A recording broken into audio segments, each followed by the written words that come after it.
Antes de que Patricio y Dagmar tomen la palabra y que haga Patricio la introducción a la novela misma, les vamos a presentar con quién tenemos realmente el gusto y la emoción de dialogar. Y no es una frase hecha, realmente después de no habernos visto durante tantos años,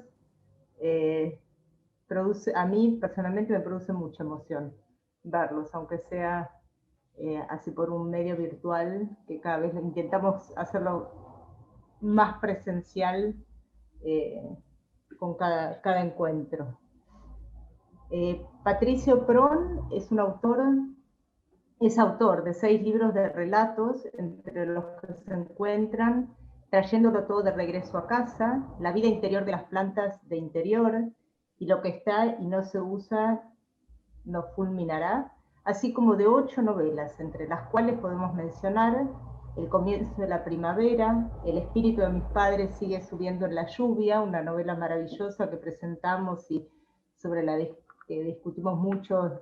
¿Te acordás, Patricio, con Sí, por Raquel supuesto. Robles en la UNSAM allá por los años 2017, 16, y después, bueno, seguimos la discusión.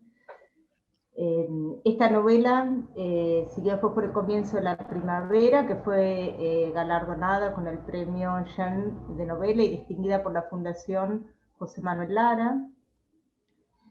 Otra novela más es No derrames tus lágrimas por nadie que vive en estas calles.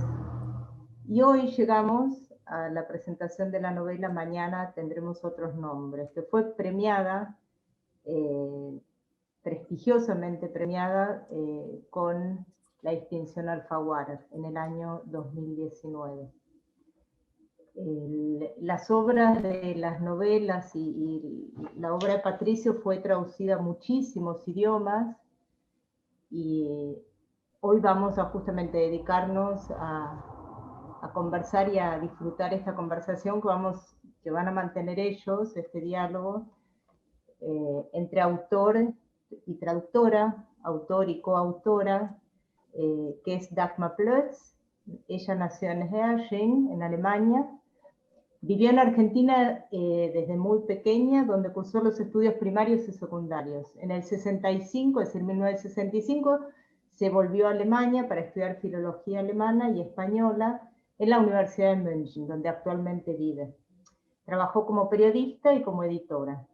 Desde 1986 se dedica a la traducción literaria del español, del castellano al alemán, y entre sus autores, sus compañeros de vida, podríamos decir así, se encuentran García Márquez, Juan Marcé, Juan Rulfo, Hopwell, y autores argentinos como Mayral y como Patricio Pron también.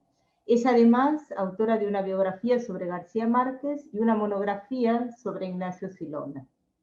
Por sus traducciones obtuvo el premio Jens Katcher y el premio de la ciudad de München. Así que bueno, ahora sí, largamos. Y perdón como la intervención, Patricio. No hay nada que disculpar. Como decía hace un momento, nuevamente muchísimas gracias por la invitación y muchísimas gracias por la introducción. Gracias por darme esta oportunidad de conversar con Dagmar acerca de su trabajo en una novela que yo escribí en un mundo pre-pandémico en el que al parecer algunas cosas eran más fáciles, por ejemplo, y sin embargo estaban redefiniéndose, quiero decir. La mayor parte de las novelas mías surge de una especie de insatisfacción o de descontento, o son el producto de la percepción de que hay algo que alguien no está contando. Y en este caso específico, el caso de Mañana tendremos otros nombres, el disparador de la novela, lo que me hizo pensar en la necesidad de escribirla fue la percepción personal de que se estaban produciendo transformaciones en el ámbito de los vínculos amorosos que no estaban siendo, la experiencia amorosa que no estaban siendo narrados en la literatura contemporánea en español. había una especie de escisión, de allí mi descontento, que tenía que ver con el hecho, o que se producía a raíz del hecho de que mientras la mayor parte de las personas que yo conozco, con las que trato frecuentemente, no solamente en España, utilizaban más y más aplicaciones y servicios de Internet, plataformas de Internet para comunicarse y para establecer una relación, a veces amorosa con otros. La novela contemporánea en español seguía narrando la experiencia amorosa de una manera que por su insistencia resultaba conservadora a mis ojos. Se trataba una y otra vez de la misma historia de dos personas de distinto sexo que tras que se conocían casualmente y que tras superar una serie de dificultades vinculadas bien con las diferencias de clase o bien con las diferencias de procedencia o de origen, acaba estableciendo una relación monógama de larga duración cuya finalidad última era la reproducción. El proverbial "y fueron felices y comieron perdices" no había cambiado en absoluto, a pesar de que la forma en que las personas estaban concibiendo su sexualidad y los vínculos amorosos entre ellas habían cambiado o estaban cambiando radicalmente. A raíz de esta especie de descontento y como resultado de mi percepción de una especie de decalage, como una especie de escisión o de hiato entre lo que se estaba narrando y lo que sucedía realmente, pensé en la posibilidad de escribir una novela realista que fuese realmente realista en el sentido de que narrase estas cosas que estaban sucediendo y que en realidad constituyen el resultado de parcialmente al menos de ciertas luchas que me importan mucho, como las luchas por la conquista de derechos por parte de las mujeres, no solamente en Latinoamérica. Entonces, por supuesto, no sabía nada en realidad de estas cosas, puesto que mi experiencia personal no es muy distinta a la que estaba describiendo. Pero sí conté con buenos amigos que pudieron ayudarme, que pudieron contarme que me abrieron su intimidad, me contaron sus historias, algunas de las cuales fueron prácticamente sin ningún tipo de transformación o tratamiento literario al libro. Y por supuesto me beneficié de una gran bibliografía, muchos ensayos, sobre todo desafortunadamente inéditos en español, al menos en aquel momento, hicieron posible para mí poder comprender o aproximarme a comprender cómo los cambios en las subjetividades y los cambios en las tecnologías estaban produciendo una nueva escena bastante distinta en la que, digámoslo así, los mayores de quienes tenemos algo más de 40 años, ni hablemos de los mayores de esa edad, no tenían dificultades para hacer pie. Entonces, fue un largo proceso de investigación, por otra parte muy placentero y muy iluminador, que se encontró, sin embargo, en ocasiones con bastantes obstáculos. Recuerdo, por ejemplo, que durante algún tiempo tuve un perfil en Tinder, esta aplicación de búsqueda de parejas, donde debo decir que me presentaba con mi nombre real y con una fotografía real mía, y sin embargo no conseguía disuadir a los eventuales interesados. El hecho es que tenía bastantes matches, como se dice, pero no la mayor parte de las veces cuando yo agradecía el interés de la otra persona y contaba que sin embargo no estaba yo no tenía interés en un encuentro amoroso, sino más bien en conocer las experiencias de la otra persona para, digamos, incorporarlas a una novela que estaba escribiendo, la mayor parte de esas veces, me bloqueaban, poniendo de manifiesto una vez más que si Tinder hace posible muchas parafilias, la de dialogar y la de entenderse no están entre ellas. pero fue precisamente cuando finalmente me echaron de Tinder que conseguí que algunas amigas muy queridas por mí empezasen a mostrarme materiales, capturas de pantalla, fragmentos de chats, todo ese tipo de cosas a las que yo no hubiese tenido acceso y que constituyen también parte de la experiencia de algunos de los personajes de la novela.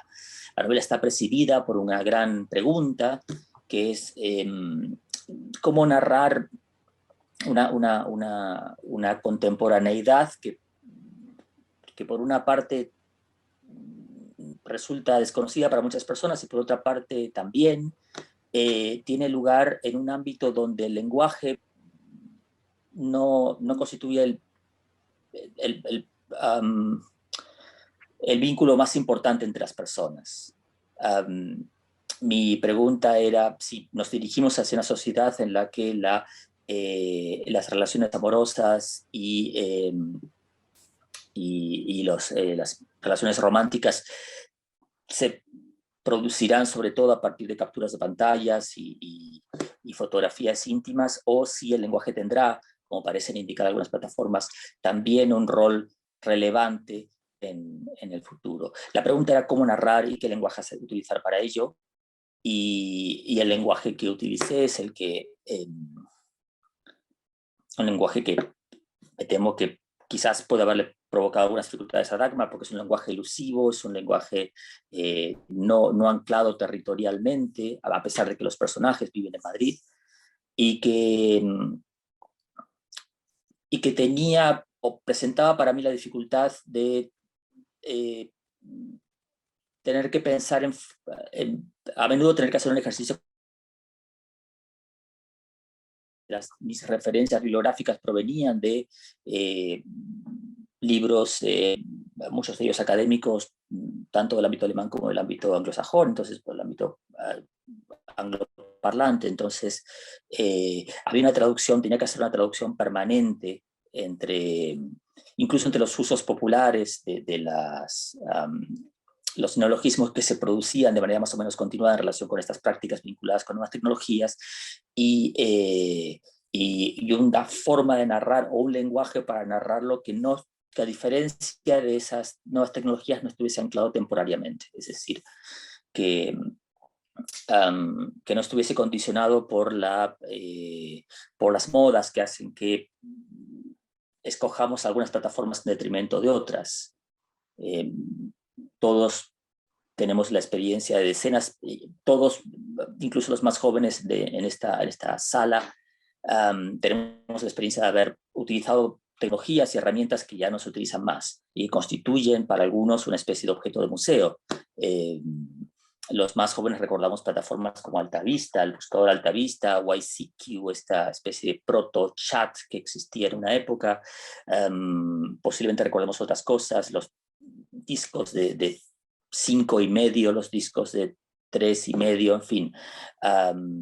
Todas estas tecnologías han generado un nuevo lenguaje y neologismos vinculados con el uso de esas tecnologías, pero utilizarlos significaba anclar mucho la novela, de manera que, por ejemplo, en esa novela los personajes envían mensajes de texto, pero no mandan WhatsApps o no whatsappean, palabra realmente horrible que la RAE ha incorporado recientemente. En fin, había una pregunta acerca de, nuevamente, como en todos los libros, pero especialmente en esta, había una pregunta acerca de cómo narrar y cómo hacerlo en un momento en el que precisamente lo que le sucede a los personajes de la novela es que no pueden narrarse a sí mismos, viene una sociedad y en un tiempo presente por completo fragmentado en el que, digamos, el diálogo a menudo no tiene una base lingüística y se produce a través de mediaciones como pantallas y teléfonos y diferentes accesorios. De modo que la traducción de esta novela a otros idiomas me resulta especialmente interesante. En general, la traducción de mis libros a otros idiomas es un proceso que trato de observar de cerca en la medida que me lo permiten mis traductores, y en especial en aquellas lenguas que al menos leo, como el alemán en este caso. De otras Podemos tal vez hablar después acerca de las experiencias que he tenido con las traducciones de mis libros al chino o al árabe, que han presentado auténticas dificultades, al menos para mí, dificultades de comprensión en torno a las preguntas que me hacían, etcétera, etcétera. Pero en principio pesa sobre Dagmar, me temo, la mirada bastante implacable del escritor, que tiene la fantasía de ser traducido literalmente, pero que al menos en mi caso comprende que esa traducción literal es imposible e indeseable. Es decir, que de lo que se trata es de crear algo nuevo en una lengua en la que la obra no fue concebida, y que esa obra se sostenga por sí misma sin necesidad de su referente. En ese sentido me siento muy afortunado de estar en las manos de Dagmar, y siento un placer especial y una anticipación muy especial de cara a la publicación del libro. Bueno, espero que no estés decepcionado. No creo. No lo creo, en absoluto. En ese sentido, quizás para abrir el diálogo, lo que quisiera preguntarte, Dagmar, Sí. no tanto como autor, sino más bien como lector hipotético de este libro, es cómo fue el proceso de traducción, si te encontraste con dificultades, si tuviste que... ¿Se trata de un lenguaje o parcialmente se trata de un léxico que quizás por razones generacionales no fuese afín a ti, y tal vez esto constituye una dificultad, pero no lo sé? Cuéntanos. Bueno, no, creo que eso de las cosas generacionales, no. Tengo hijos y nietos, estoy por todas las generaciones con el idioma en alemán, así que, y también en las cosas que tratas. Pero, claro, siempre hay dificultades. Una de las dificultades para mí fue una cosa muy interesante, de que vos, de tus protagonistas, no hablas del nombre, sino de él y de ella. Y todos los otros personajes solo con una sigla. Es decir, ¿cómo hacer eso de él y ella cuando en alemán las cosas no se hacen con la preposición, sino simplemente tenés los Fälle? ¿Cómo se llama eso en castellano? Los géneros No, gramaticales, tal vez, no. sí, bueno, y bueno, y eso para mí fue muy difícil decidirlo, y lo decidí al final del cabo. Bueno, te pregunté a ti, y después hablé con Margaret Knapp, y bueno, y quedamos en que yo siempre usaba esa él o ella con mayúscula cuando en alemán diría el nombre, y no en los otros casos. Y creo que más o menos quedó bien, pero lógicamente es algo diferente, es una dificultad. Sí. En fin. Puede imaginarlo para el lector. Hay determinados elementos en mis libros que tienden a llamar la atención, y esto es deliberado, lo busco. Claro. Pero siempre A hay ver una si me tensión. dijiste 4 palabras más sobre eso. ¿Por qué tenía que ser así? ¿Era tan prototípico eso de él y ella? En principio, sí. Desde luego tiene algo estandarizados, pero hay dos formas de responder a tu pregunta. Una forma que me hace quedar muy bien y una forma que me hace quedar muy mal. Uy, uy, uy. La primera, que es la que me hace quedar muy bien y como alguien muy sofisticado, es que se trata de personajes que prácticamente no saben quiénes son, que van a adquirir además de alguna manera y en un sentido metafórico una nueva identidad tras una sucesión de acontecimientos, y que por consiguiente no debían tener nombres que los anclasen mucho. Que resultasen muy referenciales. Luego está la explicación que me hace quedar fatal, que es la verdadera en algún sentido, o es tan verdadera como la otra, que es que la mayor parte, los escritores en español que somos publicados en bastantes sitios, tenemos el problema de que no hay en el ámbito del español nombres que sean realmente, que no estén connotados de alguna manera u otra, digámoslo así. Los nombres más comunes en América Latina son nombres que en España prácticamente no son conocidos, al tiempo que los nombres españoles en Latinoamérica suenan de una forma bastante anticuada. Podría haber escogido para ellos nombres españoles tal vez algo más neutros, pero no me convencía la solución. Y pensé que llamarlos simplemente él y ella les daría un carácter algo más universal, generando a su vez problemas efectivamente para mis traductores. Desde luego este problema no se presentará en alemán, perdón, en inglés, o no se presentará con la fuerza que puede presentarse en alemán. Muy claro, de la traductora o del traductor inglés.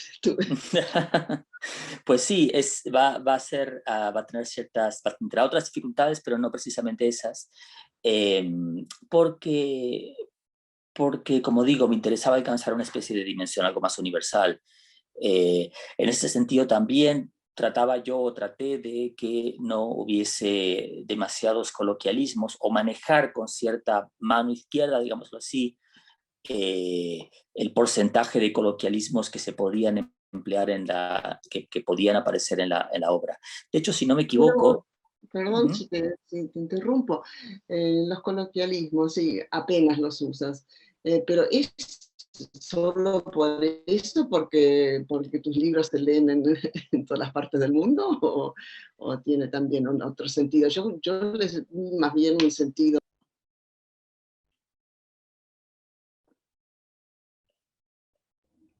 Dagmar, se te apagó el micrófono. Nos quedamos en si el sentido del uso de no usar coloquialismos responde solamente a la cuestión de territorialización o tiene algo más que algo más de fondo, ¿verdad? Sí, en realidad a mí me pareció un problema estético, ¿no? Sí. Que querías. Sí, absolutamente. Sí, llevo muchos años viviendo fuera de Argentina, 20 años ya, 21, y naturalmente he perdido buena parte de los signos del lenguaje coloquial en Argentina. Los recupero cuando regreso y paso algo de tiempo allí, que es por otra parte algo que no he podido hacer en los últimos tiempos. Pero en general los he olvidado. Los he adquirido algunos españoles como resultado inevitable después de la estancia aquí en España, pero no, naturalmente no hablo de ninguna manera como en español. Los taxistas, que son mis grandes referentes lingüísticos, me dicen en Madrid que me preguntan a veces si soy mexicano o algo por el estilo. Yo en absoluto me escucho como un mexicano, pero en cualquier caso el problema de cómo hablo yo afecta también de alguna manera a mis personajes, y la gran pregunta es cómo estos personajes tienen que hablar.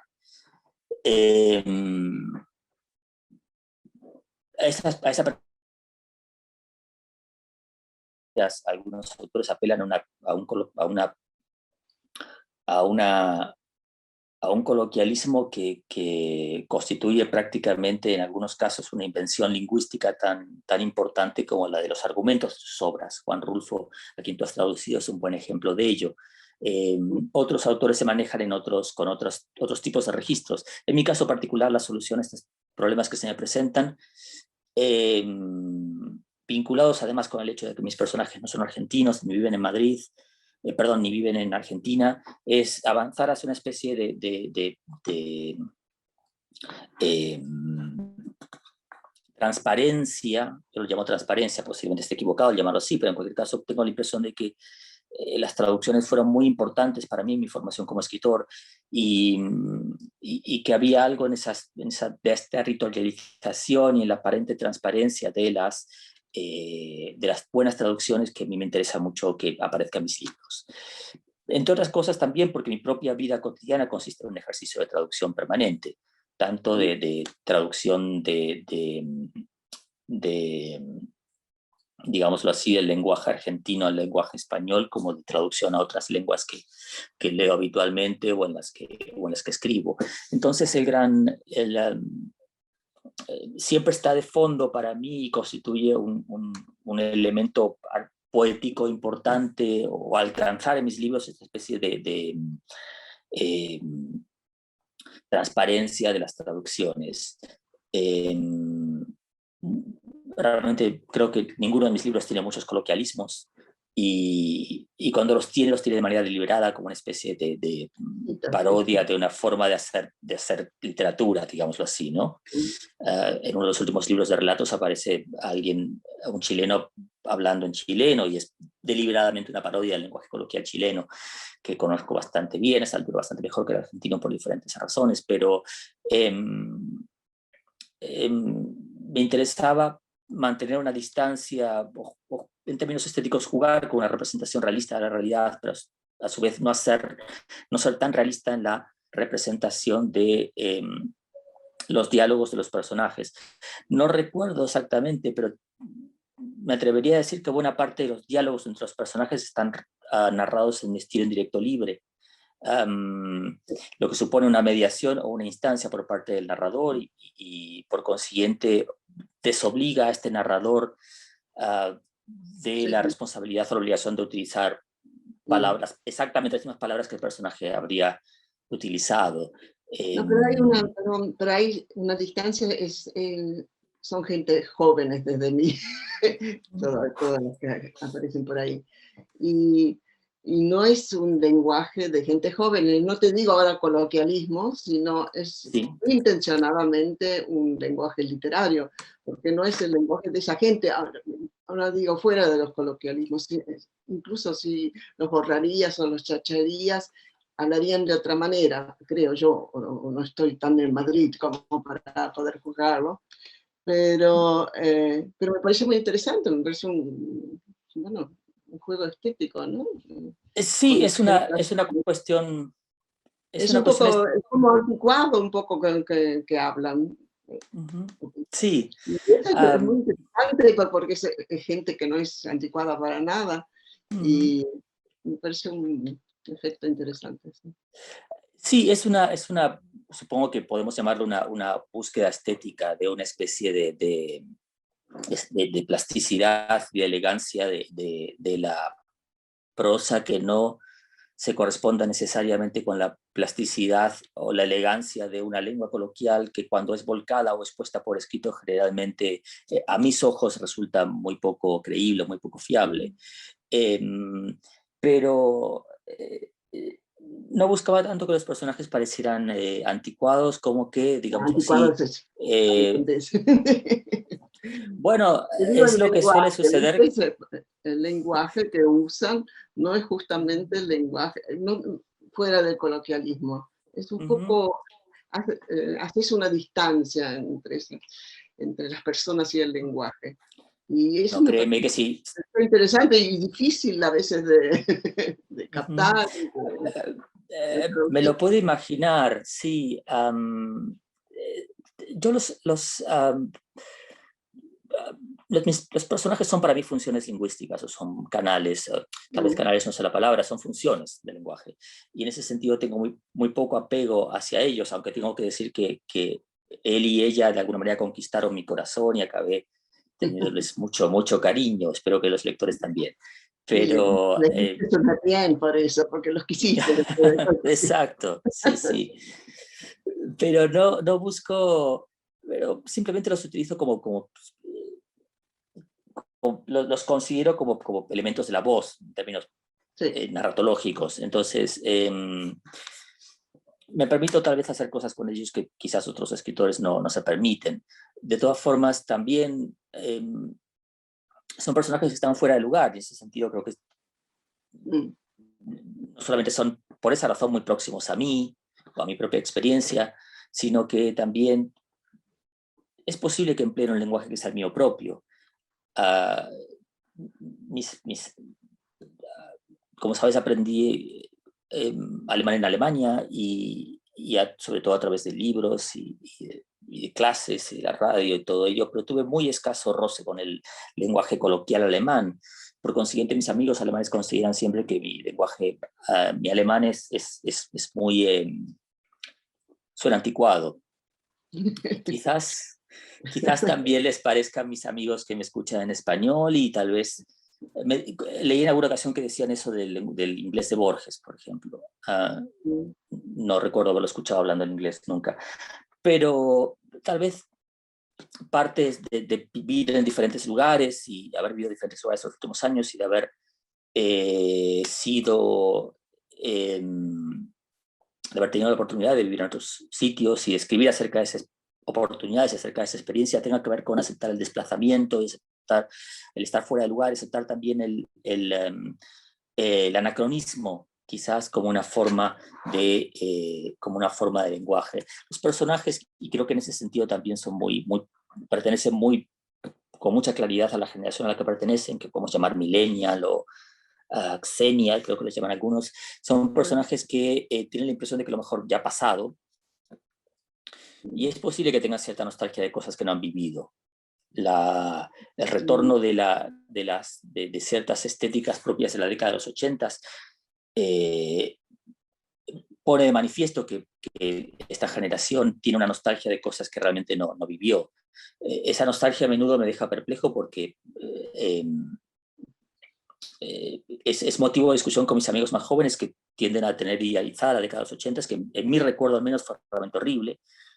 Pero a ellos les gusta y supongo que en algún sentido están haciendo lo mismo que hacemos quienes tienen mi edad con la década del 60 o tal vez con la década del 70, en fin.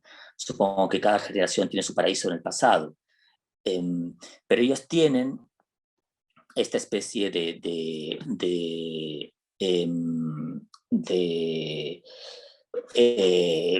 nostalgia o de deseo, o de añoranza de una lengua que en algún momento fue principalmente escrita. Por otra parte, son también, creo que la mayor parte de ellos, escritores o traductores. Hay una editora, tienen tal vez una aproximación más profesional hacia el lenguaje, sin ser demasiado... sin ser, ¿cómo los llamaríamos en España? Sin ser pijos, sin ser caretas, o no sé cómo se dirá en Argentina en este momento. Pero haberlos hecho hablar mucho más coloquialmente, hubiese supuesto también que la novela quedase en algún sentido desactualizada en breve, tan pronto como otros modismos reemplacen a los que están actualmente. Mi propia experiencia con el lenguaje coloquial argentino es precisamente esa. La mayor parte de las veces cuando he regresado, desde que me marché, mis amigos tienen palabras distintas y mis hermanos me dicen cosas que no comprendo. Nuevamente, ese anacronismo no me desagrada, pero me hace pensar que sería un pésimo intérprete un pésimo narrador de novelas más coloquiales. Por esa razón también decidí que no hubiese términos tecnológicos que no hubiesen neologismos tecnológicos, que quizás hayan supuesto para ti algún tipo de dificultad. Me refiero, por ejemplo, al hecho de que el alemán ha incorporado muchos... Parece tan poco natural, no te digo ahora que sea coloquial, pero es que simplemente no se usan cosas en alemán, son de inglés, mail o qué sé yo. Incluso cuando escribes mensaje no sé si es un WhatsApp o si es una mail o qué sé yo, y tengo que pensar qué es lo que pongo. Y es raro, ¿no? Pero me gusta, en sí me gusta de que... ¿Cómo lo resolviste, Dagmar? No sé, pero yo ya me di cuenta de que, como en Francia también, tienen más palabras en la lengua propia para toda esa cuestión tecnológica. Y en Alemania eso se olvida enseguida, no existe. Y a mí incluso me molestó tener que ponerlo, pero las otras cosas me parecían muy raras. ¿Y cómo lo hiciste? ¿Pusiste finalmente email? Quiero que tropiecen cosas interesantes, pero no en eso, ¿no? Claro. Sí, uno decide como traductor cuál es el punto de distanciamiento con el texto que se puede permitir o que desea permitirse con el lector, ¿verdad? Me preguntaba ¿cómo lo resolviste? ¿Utilizaste email, por ejemplo, en lugar de mensaje de texto Sí. o No, traté de SMS? usar más palabras alemanas que usualmente que se usan así, en general, pero hay algunas cosas en inglés, claro, sí. Ajá. Pues me da muchísima curiosidad en ese sentido. Ya, No me molestarán verlas, no soy un patriota de la lengua española ni de, ni no, de, no, mm, pero me di ni cuenta de la alemana, de que naturalmente, era un pero problema, no sé, con el que te afectaría a ti. ujú. Es una cosa No, que me no, detuve, no sé qué, en hacerlo. Y después lo hice por el texto en alemán, sí. para mí, lo has dicho muy acertadamente, se trata de, em, de decidir cuándo queremos y cómo queremos que el, eh, que el lector se pierda, o dónde queremos que, sin perderse, el lector, digamos, repare en la lengua en la que está leyendo y no en el relato mismo. Y, podríamos, no me parece nada en absoluto, me parece mucho mejor utilizar, si es necesaria, la palabra en inglés, que recurrir a recurrir a una especie de neologismo de un falso alemán literario, digamos, que no existiese. En ese sentido también, una de las curiosidades que me da siempre en relación con mis traductores, y te la planteo a ti, es, en mi experiencia al menos, los traductores tienden a saber mucho más acerca de mis libros que yo mismo. Tienen, o casi tanto, o a menudo más que yo mismo, tienden a tener una mirada que es poco habitual, porque consiste en una extremada proximidad con el texto, Sí.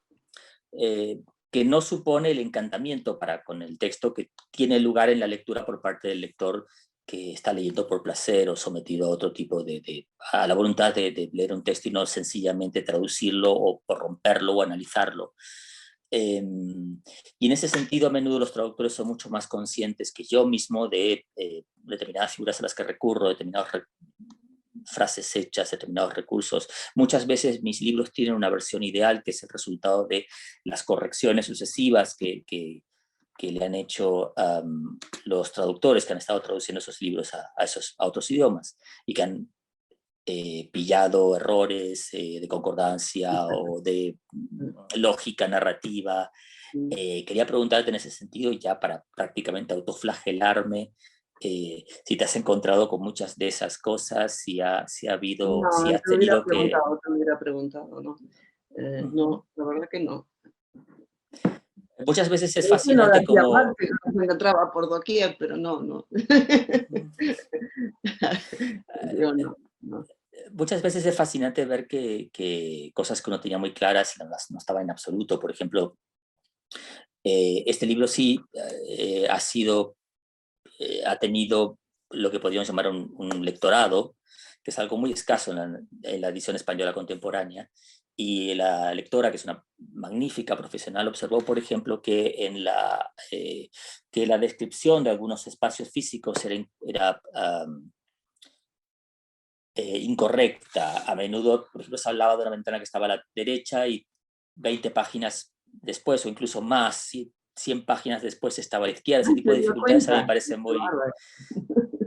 Me parece genial cuando alguien es capaz de descubrir ese tipo de cosas, pero es incluso mejor que ese tipo de errores no lleguen a las manos de los traductores, que son lectores implacables y grandes jueces, y van a hacérmelo notar de inmediato. La cronología del libro juega un papel importante en el libro, en la historia, y en ese sentido también fue muy útil trabajar con una lectora para constatar que la cronología fuese acertada. Me preguntaba si llegaste a perderte en algún momento con todos estos ires y venires, y cómo has traducido la sección, cómo has titulado la sección llamada la campaña de Navidad. ¿Cómo lo traduje? Campaña de Navidad, ¿qué dije? recordarás que hay una parte, una sección en el Creo libro que lo que es... dejé. Primero tuve Weihnachtstrubel, ahora no sé si lo modifiqué o si lo dejé así. Vale. Es el tipo de Lo, expresión que es... es lo típico para das zu viel Weihnachtstrubel, creo. Que no es lo mismo que la campaña de Navidad, ya lo sé, pero en Madrid, Sí. pero no tenemos En algo. España quizás sea una palabra, unas pocas palabras o unas pocas expresiones que en este sentido tenía difícil traducción, porque la campaña de Navidad es algo No, muy creo que explícito en... porque están siempre entre campaña, dejarlo Ujú. así como entre Feldzug incluso. Es un Feldzug en algún Y entre sentido. Trubel. Sí, Ujú. Y acompañantes. déjame preguntarte si... bueno, evidentemente nuestras conversaciones que tuvieron lugar, sobre todo por escrito, no presentaban... eh, me daban la impresión, me generaban la impresión de que no tenías, no necesitabas recurrir a libros míos anteriores, pero te tomaste el trabajo de echarles un ojo a libros anteriores por Sí, cuestiones claro. estilísticas o de No, otro los tipo. ¿Sueles conocía. hacerlo? Sí, sí. Bueno, no hice traduciendo, pero los tenía leídos. Uh-huh. Novelas, Es no que leídas, también los relatos, no todos quizás de los relatos, pero las novelas las conozco, uh-huh. claro. Pero no siempre estuve tengo mirando esa, siempre ¿Cómo? tuve esa curiosidad, siempre tengo esa curiosidad porque no estoy seguro de que saber mucho acerca de un autor sea mejor para un traductor. Mis amigos traductores tienen dudas acerca de ellos siempre y te las comunico a ti. Es necesario saber, hubiese sido necesario, consideras que hubiese sido necesario o que hubieses podido traducir este libro sin tener conocimiento de haber leído algunos libros míos anteriores o es cuánto... No, yo prefiero hacerlo así. Lo que yo siempre leo los otros libros de los autores. Ahora no sé si influye mucho, no lo sé, pero siempre los leo. Pero bueno, pero yo soy más bien, yo no analizo mucho los libros, la novela misma, antes de traducirla. No hago análisis lingüístico, no hago un análisis del contenido y de las asociaciones, etcétera, etcétera. Porque a mí me parece que así lo hice una vez y se me pierde esa curiosidad que tengo de encontrar algo. Para mí traducir es un poco como una aventura, de que me meto ahí en el bosque, en la jungla y voy descubriendo cosas. Y de ahí también siempre deduzco si un libro es bueno o no, porque si ya la cuarta repasada de la traducción y del texto todavía encuentro cosas que me sorprenden, todavía una florcita por ahí en la jungla, entonces el libro es bueno. Sí. Y evidentemente me pasó así con esta novela. Me Me alegra quedé mucho, me trae un enorme alivio. encontrando cosas. Lo que te quería preguntar todavía, como es como un hermafrodita, ¿no? Entre ensayo y novela, ¿no? Y, y me encanta cómo haces que hay partes tan sensibles y tan exactas en la descripción y atmosféricas y así. Y después viene ese lenguaje casi sociológico de los fenómenos que analizas. Pero me gustó justamente eso, ¿no? Porque se ve cómo estas cosas influyen en las personas o cómo no influyen. Eso también, sí. Sí, sí. No. Me alegra que hayas que consideres que el equilibrio entre ficción y ensayo haya estado logrado. Era uno de mis objetivos a la hora de escribir el libro. Eh, entre otras cosas porque, nuevamente, como decía al comienzo de esta conversación, este libro es el resultado de un descontento y la percepción de que había cosas que nos estaban contando en español y que tal vez valía la pena que yo las contase, puesto que no había nadie mejor para contarlas. Pero me parecía imposible, me parecía en realidad en algún punto inapropiado o poco inteligente el ocultar el fondo ensayístico que tiene en general todos mis libros y mucho más este. La pregunta era naturalmente cómo hacer que los lectores aceptasen una especie de híbrido de esa forma, una hermafrodita, como dijiste tú. Y cómo hacerlo de manera que los lectores no percibiesen como problemática la transición entre, por ejemplo, una escena de sexo y una reflexión acerca de la concepción del espacio urbano y la forma en que los cuerpos interactúan con sus espacios urbanos. Muchas veces escribo sin saber muy bien hacia dónde voy. Y aunque desde luego entre la primera escritura de un libro y su publicación final hay una serie de mediaciones, de instancias y de revisiones y correcciones, muchas veces esas instancias o correcciones son menos notables o menos importantes que en la obra de otros colegas o amigos. En ese sentido, diría que en esta novela, como en casi todas las otras, lo que estaba escuchando era una especie de música.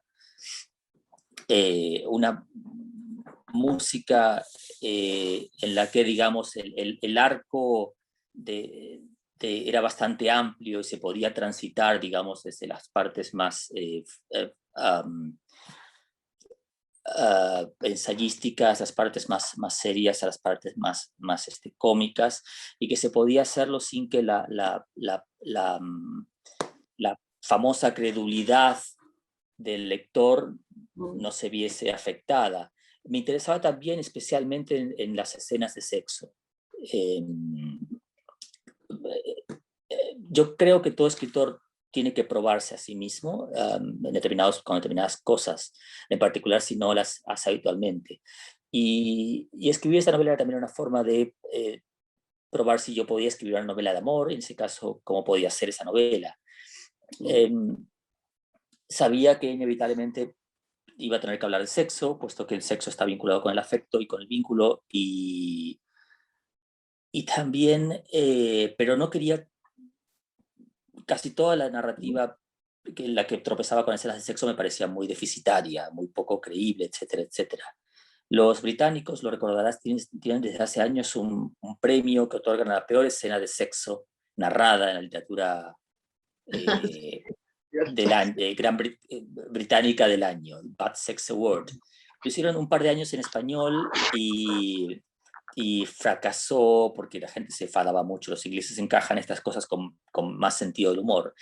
Y yo lo que quería sobre todo a la hora de escribir esas escenas era que no tener que aparecer en el futuro premio del Bad Sex Award español o lo que fuese, o alemán, lo que fuese.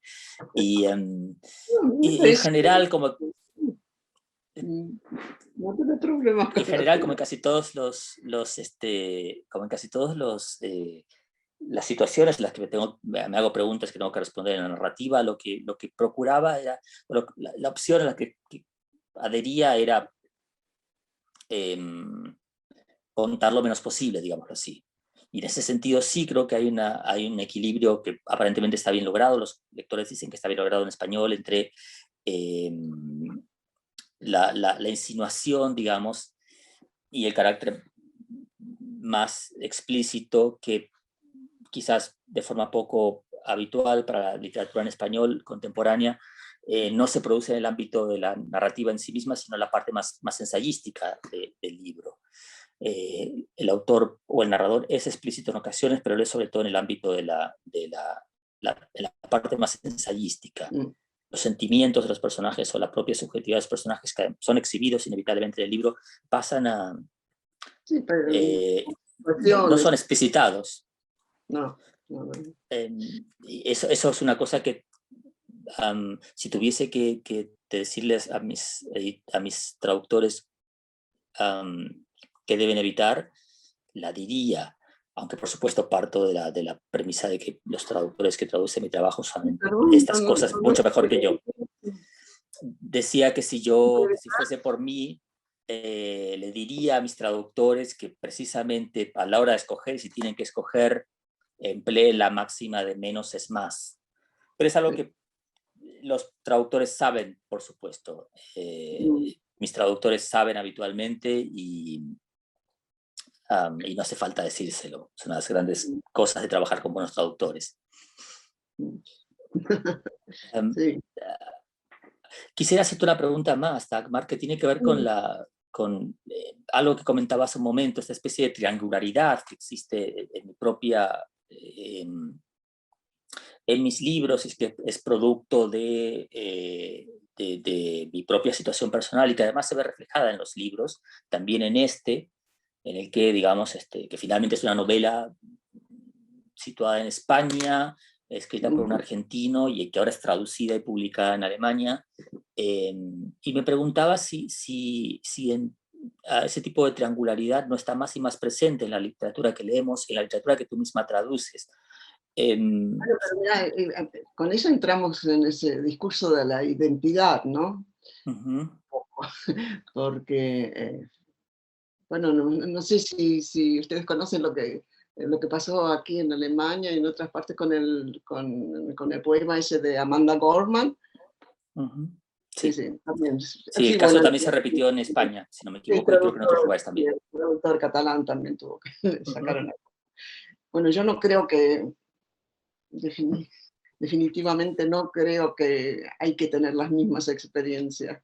Yo no usé Tinder y sin embargo puedo hablar de eso. Y, no sé, no me parece que ahí la identidad es tan importante. Acá en Alemania salió un artículo muy bonito de Alice Hasters, no sé si la conocen, es una periodista y autora afroalemana que escribió un libro sobre el racismo y ahora escribió un artículo contra esa exageración de las identidades para los traductores. Ella también traduce, ¿no?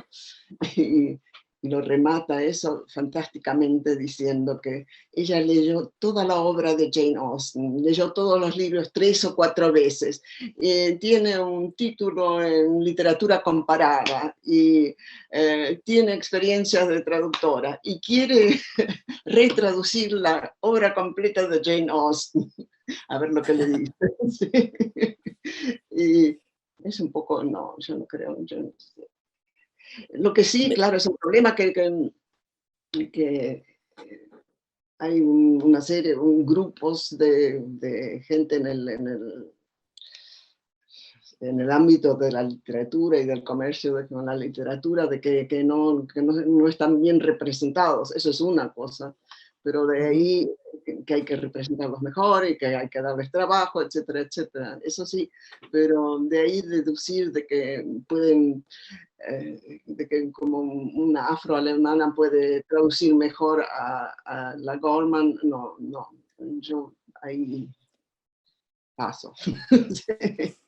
Me alegra que lo digas.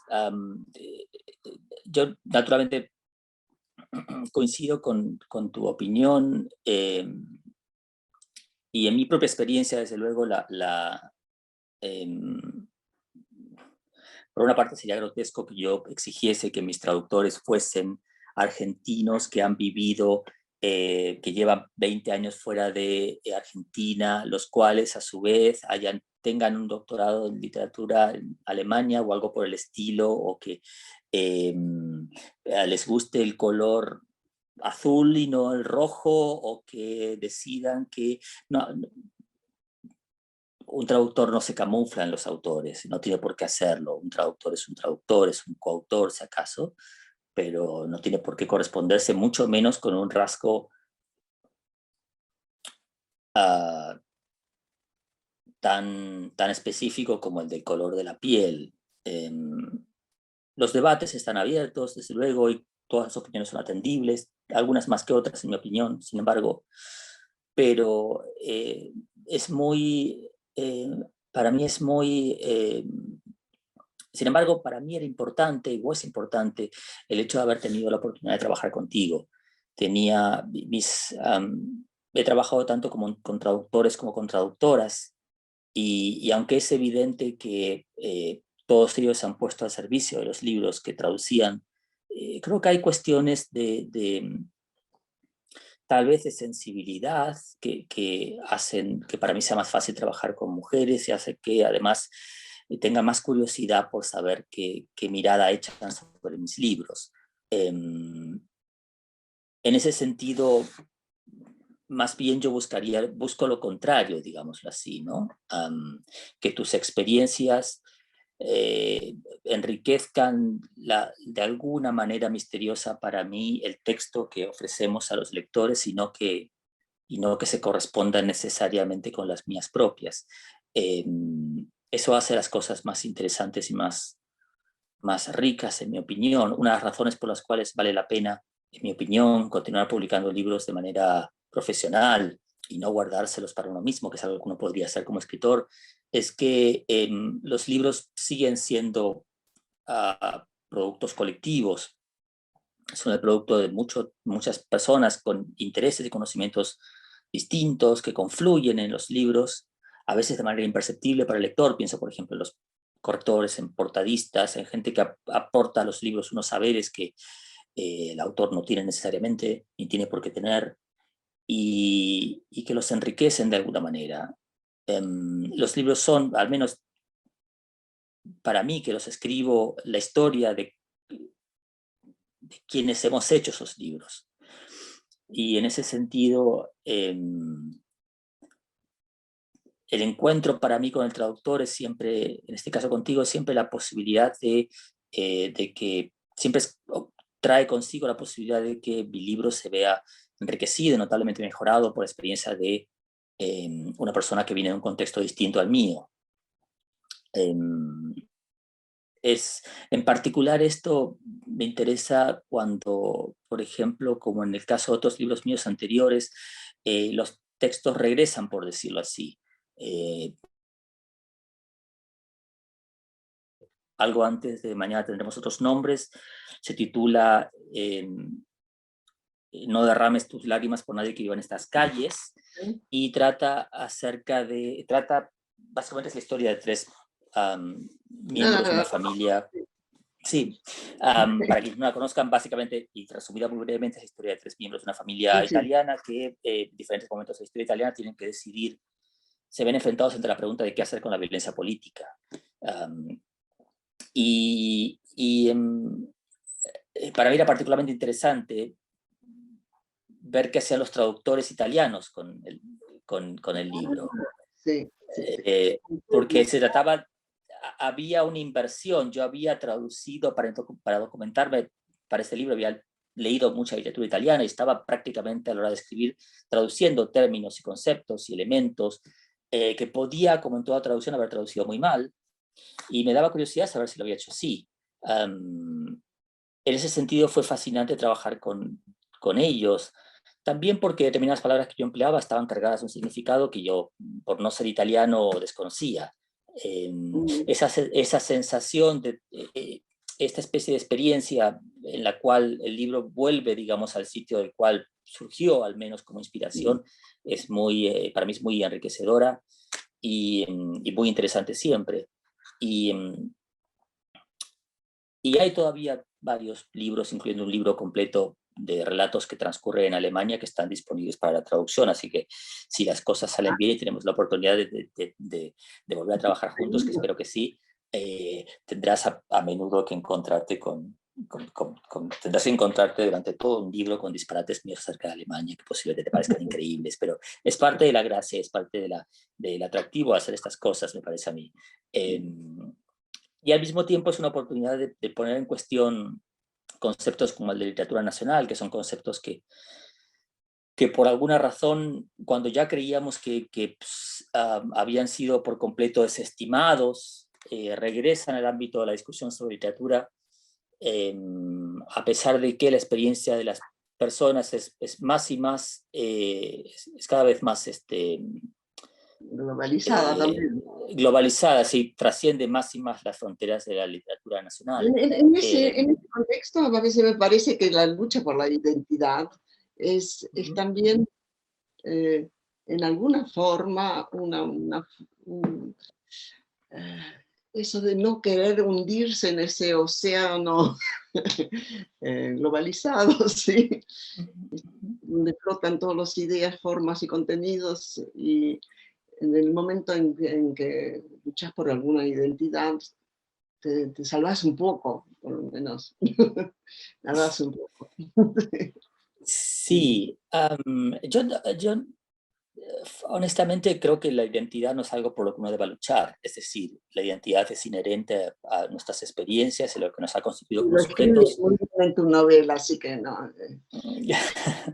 Lo escribes Eh, mejor. Sí, no, eso de la identidad que lo decías, que es siempre una cosa no a la que llegar, sino a la que son Sí, esos dos polos, ¿no? sí, ese es el punto de partida, o uno de los puntos de partida de esta novela, la pregunta acerca de qué nos conforma como sujetos o como individuos. Y por qué razón podríamos prestar más atención a aquellos elementos de nuestra identidad que son inherentes, que nos han sido dados, y no a aquellos que podemos darnos a nosotros mismos.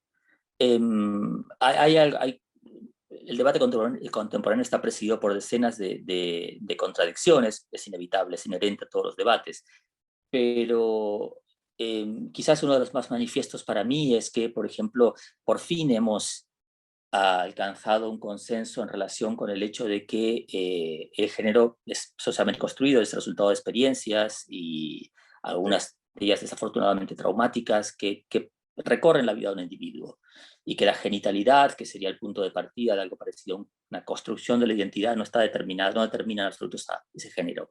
Y sin embargo, nos aferramos a la idea de que el color de la piel, o el origen o el sitio donde una persona nació, determinaría por completo lo que puede hacer y lo que no puede hacer. En algún sentido se puede decir algo similar de las literaturas nacionales, ¿verdad?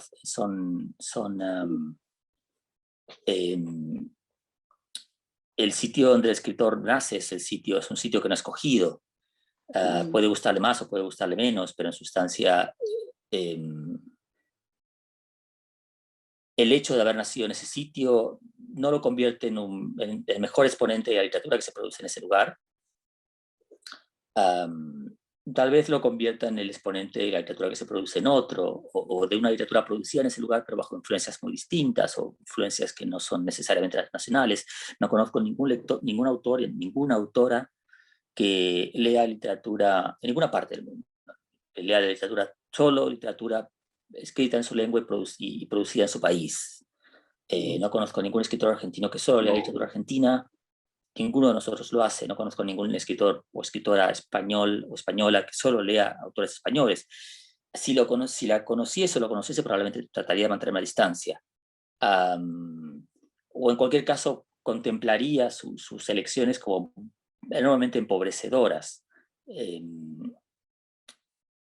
Pero esta discusión es una discusión que está pendiente a menudo en muchos escenarios, en muchos países. España es un país, por ejemplo, que históricamente ha sido un país de migración más que de inmigración, y tiene enormes dificultades para encajar el hecho de que algunas personas quieren vivir en su país.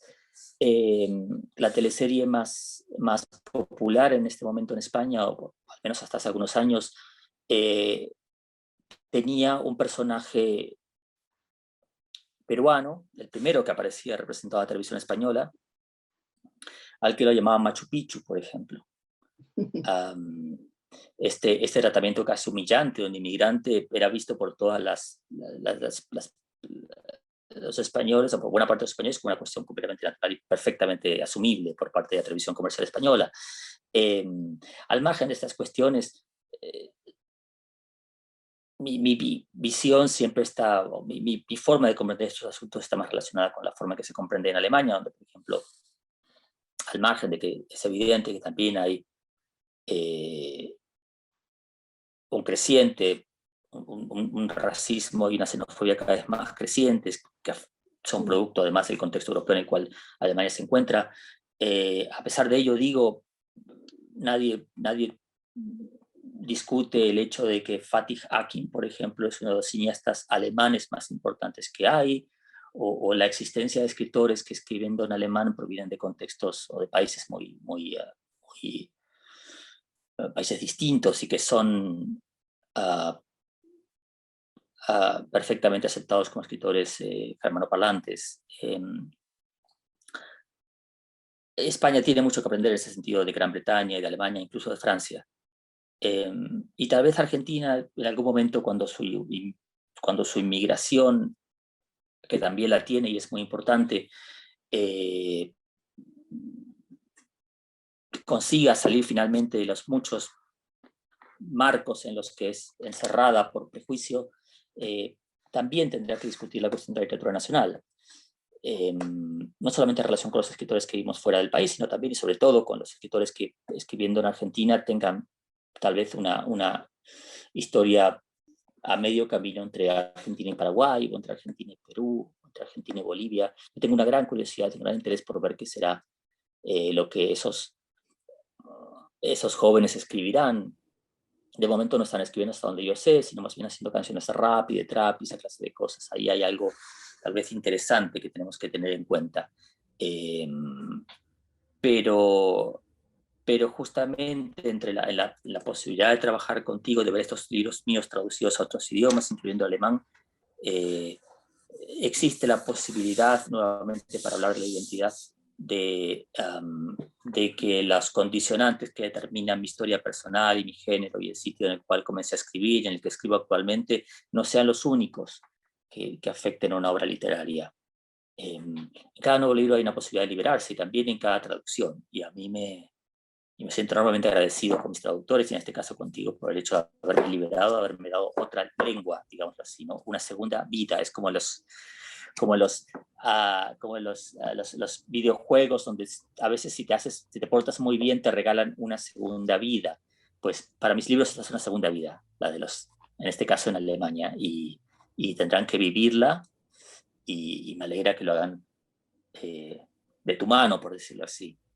Me parece a mí es lo hace que la gratitud del autor hacia el lector, hacia el traductor, sea inevitable, pese a lo cual, sin embargo, como sabes bien, no siempre estas relaciones terminan bien. En ese sentido, tengo una pregunta para ti que no iba a hacerte, pero que te voy a hacer, porque me da mucha curiosidad, y que tiene que ver con cuál ha sido tu experiencia de relación con autores que haya sido más placentera, y cuál ha sido la que considerarías que ha sido más nefasta. Dagmar, tenés el micrófono No hace apagado. falta nombres, puedes insinuar, sin embargo. Bueno, bueno, la mejor experiencia la tuve con Rafael Chirves, porque Rafael Chirves, yo siempre como lo que quería hacer con vos, que yo siempre me encontraba, cuando tenía la traducción más o menos ya hecha, me encontraba con él 1 o 2 días y lo trabajábamos juntos, y él me explicaba cosas, o me decía, a ver si entendiste eso bien, o cosas así. Fue un trabajo muy, muy bueno. Bueno, y con los otros actores también se les podía hacer preguntas, etcétera. Menos con García Márquez, que solo por fax, que eso yo tuve contacto. Con Juan Marcé también muy agradable. Y bueno, y con los autores jóvenes, para mí jóvenes, ya de por sí había otra clase de contacto, que es más bien teléfono, etcétera. Con Adriana Harvitz, por ejemplo, hablé mucho. Sí. Pero no, fue algo especial con Rafael Chirves, por eso de trabajar juntos, a él le gustaba, y los otros, o ellos no quieren, o yo tampoco no estoy tan entusiasmada de pasarme. Pero, Y no nos des nombres si no quieres, pero ¿has tenido realmente malas experiencias? Y en ese caso, ¿por qué crees que pudo haber terminado esa mala experiencia? no, ¿Problemas no, de comprensión? No, nunca. no, eso de que no, conozco todas esas cosas de colegas, pero a mí nunca me pasó, tuve suerte. Pues bueno, me alegra que nuestra colaboración no haya sido el primer accidente de una magnífica carrera. Me alegra no ser la excepción, por esta vez me alegra no ser la excepción en algo. Y nuevamente te agradezco y te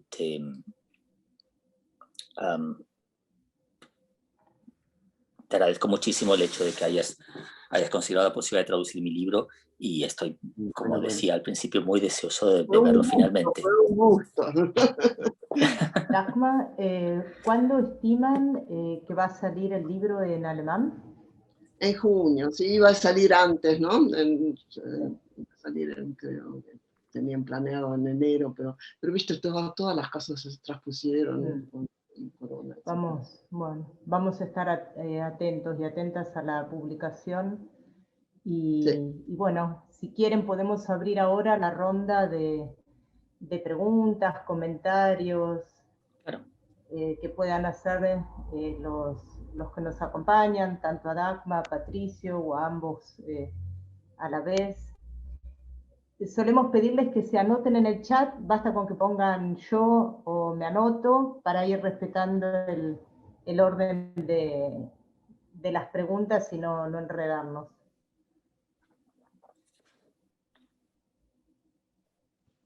Sí, Carlos. Patricio, en realidad la pregunta es para ambos, solo puedo preguntar como lector, ¿no? Leí la novela, apenas salió, incluso nos encontramos con Dagmar, yo no sé si estabas traduciéndola o ya la habías traducido en ese momento. A mí la novela me gustó mucho, pero te quería preguntar acerca de algo que yo sentí al leerla, y preguntarte acerca si eso salió así o es intencional. A mí la novela trata, como has relatado recién, de un tema que nos concierne a todos, existencialmente nos concierne, ¿no? Y además en las coordenadas temporales y espaciales que vos mismo destacaste en estos nuevos modos de encontrarse o desencontrarse, ¿no? Es decir, que nos concierne íntimamente. Y mi sensación mientras leía el texto es que el texto transita en una tonalidad bastante, no sé si es el término, pero como neutra, como que le da respiro al lector para sentir cierta distancia, pero como en la danza del esgrima, hay algunos momentos, me pasó y te lo escribí por correo en ese momento, que da la estocada en el lugar donde hay que darlo sin profunda, porque ahí es donde nos sentimos que eso nos concierne también en algún punto a nuestra propia experiencia como seres humanos y a nuestra propia experiencia personal, ¿no?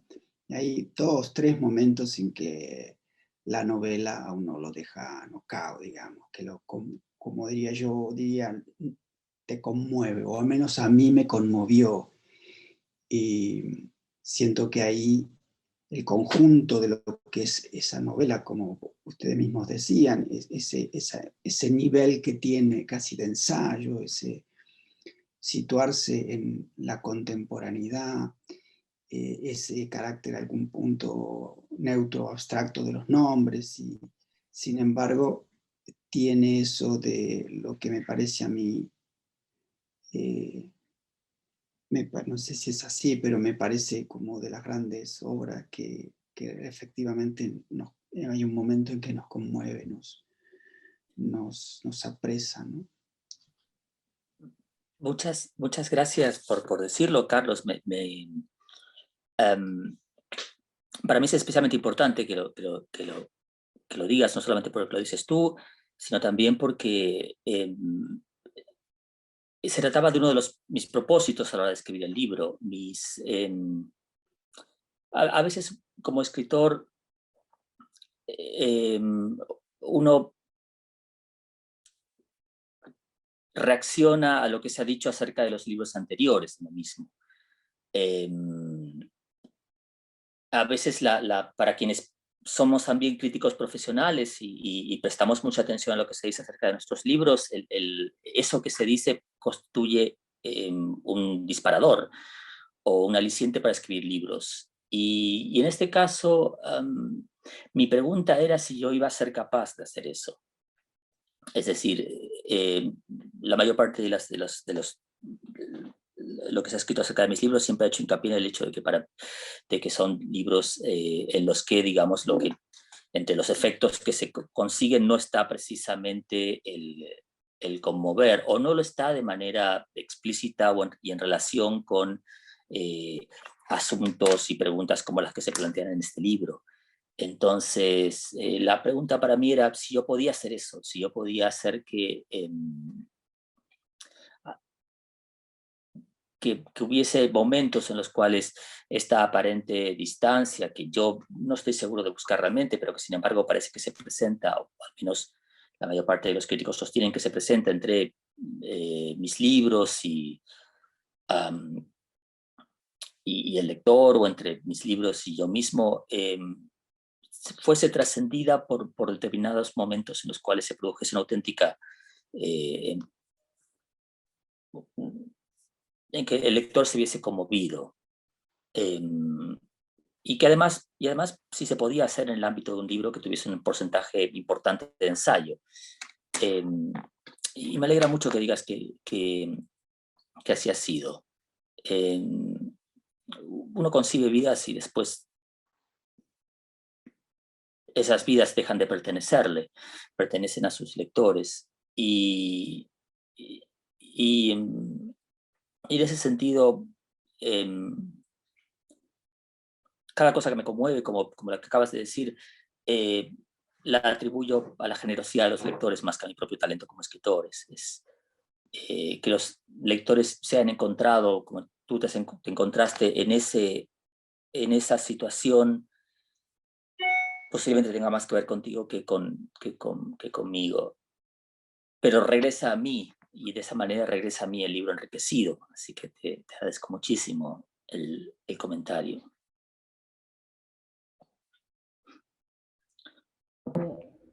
Alejandro Drewes nos transmite que le pareció un excelente diálogo entre el autor y la traductora.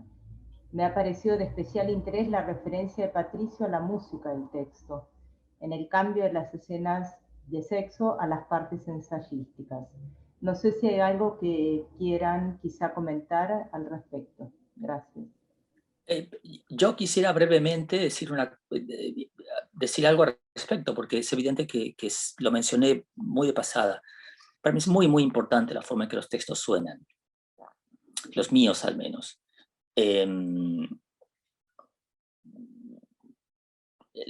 Muchas veces el sonido que deseo obtener o producir con determinado párrafo es mucho más importante que el contenido de ese párrafo. Quizás coincidamos en que la narrativa, la prosa es mala poesía, pero yo trato de que sea lo mejor posible, digámoslo así. Me interesa mucho cómo se construyen los libros, y me interesa mucho cómo se narran, y me interesa sobre todo que resuenen de alguna manera particular. Quizás los amigos poetas aquí en la sala comprenderán mejor a qué me refiero. Cómo suenan es determinante para mí y condiciona todo, desde la elección de los títulos y la cantidad de sílabas que tienen esos títulos, hasta cuestiones como si los personajes llevan nombre o no llevan nombre, y si no se producen cacofonías y esa clase de cosas. En ese sentido también tengo que decir que tengo una enorme curiosidad por la traducción de Dagmar, porque va a tener una música completamente distinta, una música que va a ser propia del idioma alemán, y que y que me pregunto cómo habrá Me conseguido. importa mucho el ritmo, ¿eh? Así que quédate tranquilo. Me alegra que lo digas. A veces esas músicas pueden ser muy distintas a las que yo concebí, y no me desagrada en absoluto que sea así, pero sí me importa mucho que tengan los textos una sonoridad, que algo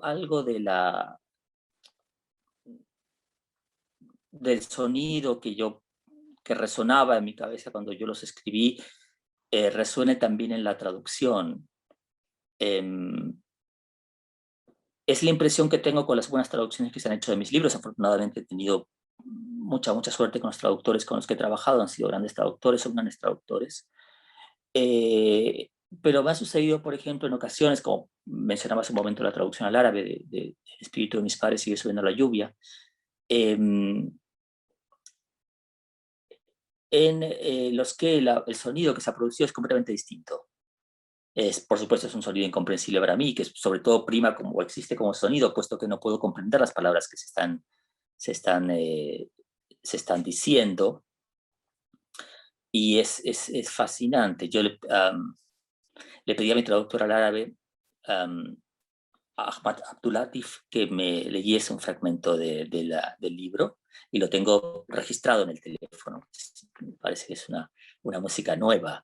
Cuando uno es muy afortunado, y es mi caso, un libro que ha escrito le regresa convertido en una música nueva, y eso es lo que yo busco en las traducciones también, una música distinta, una música nueva que se añada a las muchas cosas también vinculadas con la música que mis libros tienen.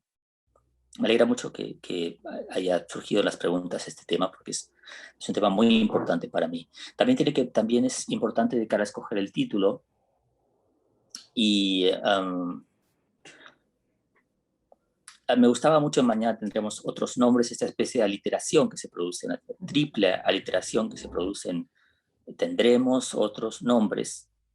Un lector observó, creo que en una ocasión que estaba firmando libros en Bogotá, que es una aliteración similar a mi nombre, Patricio Pron, y que en este caso convertía prácticamente el decir el título y el autor del libro en una especie de trabalenguas. Era mañana tendremos otros nombres de Patricio Pron. Me hubiese gustado que algo de eso quedase en la traducción del título al alemán, pero no se puede hacer.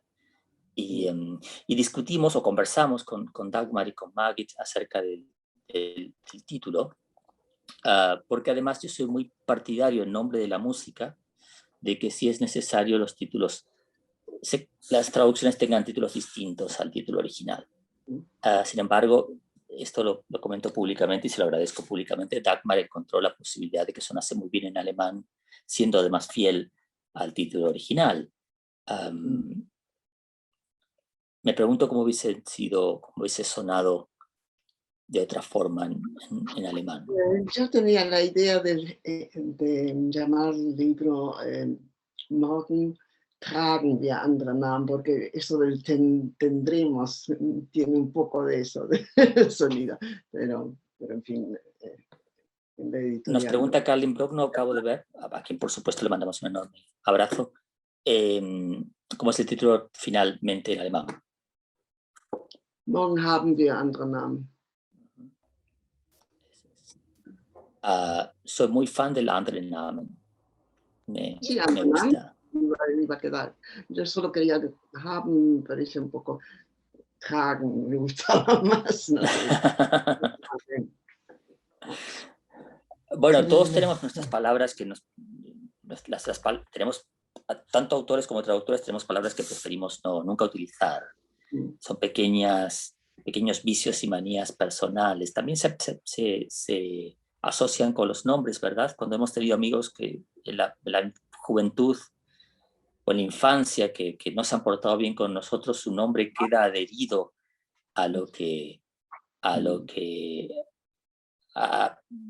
queda de tal manera connotado que no podemos jamás utilizarlos. Yo, por ejemplo, por diferentes razones, jamás le pondría a un personaje mío César de nombre. Podría contar qué me hizo César, no lo voy a hacer.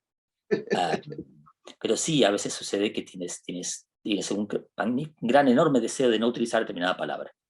Y en mi caso, volviendo a la conversación, al principio de la conversación, yo tenía casi aversión a utilizar palabras como email o WhatsApp o esa clase de cosas. Lo que a veces suponía que escogiese palabras que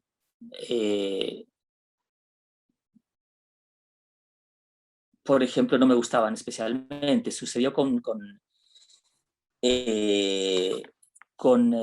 fotopene. Creo que utilicé fotopene en varias ocasiones. Es una palabra que me genera auténtica aversión, me parece casi tan ridícula y grotesca como el objeto al que denomina. Y me gusta mucho más fotopolla, que es como se lo llama en España. Pero por supuesto es una palabra que solo se utiliza en España y no hubiese tenido sentido utilizarla para un libro que va a circular fuera de España también. Hay algo en la lengua coloquial española y en su agresividad, porque tiene mucha agresividad, creo, que la hace de a ratos, hace que sus opciones lingüísticas sean magníficas, pero no siempre son las que puedo utilizar. Y creo que utilicé fotopene finalmente, pero como digo, es una palabra que no me gusta demasiado. En alemán, si no me equivoco, la palabra es muy similar, ¿verdad, Dagmar? No, no la conozco, ¿no? No sé qué lo que es. Curioso. ¿Hay más preguntas, comentarios? Sí, de Horacio Fontana. Veo que la traducción en vida del autor tiene múltiples ventajas y sobre todo cuando se comprenden en un idioma que les es propio, en este caso el argentino. El tema es cuando se traduce a un autor pasado, o del pasado, perdón. Sí, eso es una muy buena observación. Quizás Dagmar pueda responder mejor que yo a esta cuestión. Mi propia experiencia como autor, sobre todo, aunque también traduzco de forma vocacional, diría yo, es que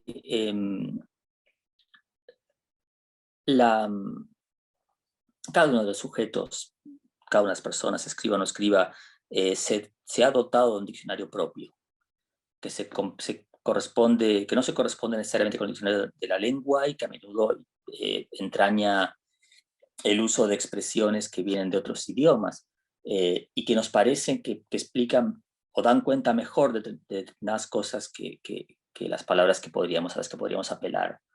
Recuerdo, por ejemplo, que cuando me doctoraba en Alemania, mis amigos y yo utilizábamos a menudo, incluso con aquellos que hablábamos español como lengua materna, a la hora de hablar acerca de nuestros problemas burocráticos, utilizamos el alemán. Expresiones como anmelden o Bescheinigung tienen su equivalente en español, pero nos parecían, por alguna razón no las empleábamos. Cuando pasábamos al alemán inmediatamente, o a una especie de híbrido en el cual nos preguntábamos unos a otros si ya nos habíamos anmeldado, por ejemplo, porque había una carga, estas palabras que venían añadidas con la enorme incertidumbre acerca de si podíamos permanecer en el país y completar nuestros estudios o no íbamos a hacerlo, y venían estas palabras que se nos habían impuesto, venían cargadas de las connotaciones derivadas de un sistema burocrático que a menudo no comprendíamos y que nos parecía que estaba, si no directamente contra nosotros, sí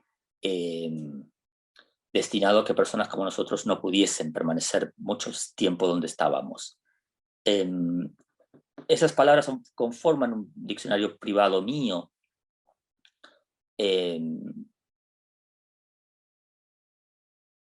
Y precisamente una de las cosas más fantásticas de la traducción es, en mi opinión, es la confluencia entre dos diccionarios personales y la posibilidad de que determinadas cosas adquieran un significado distinto cuando son apropiadas y traducidas por otra persona. Más que al malentendido, que parece perseguir como una sombra a algunos autores. A mí lo que me satisface y me divierte son los, digamos, más escapar del malentendido del que algunos autores escapan, incluso obsesivamente tratando de enseñarles a sus traductores cómo deben traducir una cosa u otra. A mí me gusta la posibilidad del malentendido y la posibilidad de que en el malentendido se genere un espacio nuevo en el que podamos confluir de alguna manera. Como digo, algunos colegas muy insistentes sostienen batallas campales con traductores suyos a los que quieren imponerles determinadas expresiones o palabras. Pasa sobre todo con quienes son traducidos al inglés y consideran, por ejemplo, que, digamos, ellos tenían en la cabeza determinada palabra y no otra. Y yo no soy ese tipo de autor, Dagmar puede confirmarlo, y sin embargo celebro mucho la existencia de idiomas privados, digámoslo así, de idiomas y de la confluencia de estos idiomas, excepto el malentendido como una forma de comunicación. Supongo que esto tiene que ver nuevamente con esta experiencia de vivir en diferentes países, estar casado con una mujer que no es argentina, no vivir en Argentina ya. Muchas veces mi esposa y yo cocinamos y no sabemos si estamos comiendo algo que ella aprendió de su madre, que es chilena, o si conoció viviendo en Venezuela o en sus años en España, o es algo que yo aprendí de mi compañero de apartamento en Alemania, o algo que leímos en un libro que estamos haciendo o adaptando con materias, con ingredientes españoles porque no conseguimos los ingredientes originales. Y esta experiencia, que puede parecer muy singular, digámoslo así, es en realidad una experiencia cada vez más común para muchas personas. Y es un auténtico placer, enriquece la vida de una manera muy particular, creo yo. El bilingüismo o la experiencia de la migración, que alguna gente vive de manera traumática, puesto que esa migración ha tenido un origen traumático, una razón a menudo política o económica. No teniéndolo en mi caso hace que sea muy placentero encontrarme todo el tiempo, aunque hay cosas que tienen más de un nombre. Quizás también mañana tengan otros nombres, y será una de las preguntas, es uno de los temas del libro. Quizás haya en la posibilidad de que estos personajes y de que el libro mismo suenen de otra manera en otros idiomas que les sirvan de hogar o de refugio, la posibilidad de que haya nuevas palabras para denominar nuevas experiencias. Eso me parece que es una de las cosas que más me interesan en la literatura, tanto en la que yo escribo como en la que leo. Una ampliación del horizonte, en vez de un empequeñecimiento del horizonte a través de la repetición de aquellas cosas que ya conocemos y ya hemos visto. Está muy buena tu respuesta, la verdad que profundísima, pero ¿qué pasa con Dagmar puede responder. Sí, me parece que quizás sea más para Dagmar la pregunta. ¿Qué pasa cuando el autor no está y uno tiene temor de no haberlo traducido de la mejor manera? Digo porque me ha pasado y he estado a veces días y años tratando de llegar a comprender en su más íntima profundidad qué era lo que el autor quería decir. Dagmar, tenés el micrófono apagado. Bueno, esa experiencia la tengo con Rulfo, la tuve con Rulfo, porque claro, no lo puedo preguntar y lo peor es que la primera traductora al alemán fue muy amiga de Rulfo y ella tuvo esa oportunidad de preguntar todas las cosas y sin embargo, si uno retraduce una obra tiene que encontrar un modo propio de hacerlo, pero es mucho mejor si uno puede consultar al autor, lógico. Y yo nunca, bueno, a Julián Ayesta también lo traduje, pero los otros todos vivían. Ahora están muertos algunos, pero mientras traducía los podía consultar. Es interesante, muy interesante este aspecto como traductoras y traductores, cuando nos dedicamos a autores, sobre todo a autores ya no vivos, estamos frente a digamos, a no poder escapar al hecho de ser coautores o coautoras. Y eso es una de las cosas que, como Patricio dijo, bueno, escribir es una aventura. Yo tomé nota y ahora me doy cuenta que al escribir puse traducir es una aventura, creyendo que estaba anotando lo que vos dijiste, pero... y en ese sentido... Traducir es una aventura. Sí, claro, y es largarse, es decir, animarse a ser coautores y a desprendernos de ese concepto de la traducción fiel. Es decir, la pregunta es, y cada vez creo estamos, o yo por lo menos estoy más convencida y más segura de que no, el concepto de traducción fiel es un concepto falaz, digamos, una idea falaz, dicho así brutalmente. Y al releer Patricio ahora en el verano europeo la novela en alemán, supongo que esa experiencia de leerse, pero leer a otro autor, produce nuevamente movimientos en el modo en el que escribirá en lo próximo, es decir, que no son calculables, por decirlo de alguna manera, no son previsibles. Y por Sí, eso no absolutamente, y necesitamos... esa es una de las razones por las que vale la pena hacerlo, quiero decir. Cada uno de estos acontecimientos modifica la manera en que escribiré o en que escribo y me devuelve enriquecidos con nuevos significados y nuevos sonidos, textos que de otra manera estarían por completo cerrados. Serían viajes que ya han terminado, que yo he realizado y de los que, digamos, el texto constituye una documentación, pero que no produce ningún sentido. La continuidad de los libros en sus traducciones es, como decía antes, constituye la oportunidad de que esos libros tengan otras vidas, a veces incluso mejores que las vidas que tuvieron en su idioma original. O al menos vidas distintas. En ocasiones he mencionado el hecho de que uno de mis libros más traducidos, que se titula El espíritu de mis padres, sigue subiendo la lluvia, un libro del cual hablamos hace un momento, es un libro que ha producido lecturas muy distintas en cada uno de los países en los que ha sido traducido. Esta historia acerca de algunos acontecimientos que nos sucedieron a mi familia y a mí durante en el marco de los hechos trágicos del pasado reciente argentino,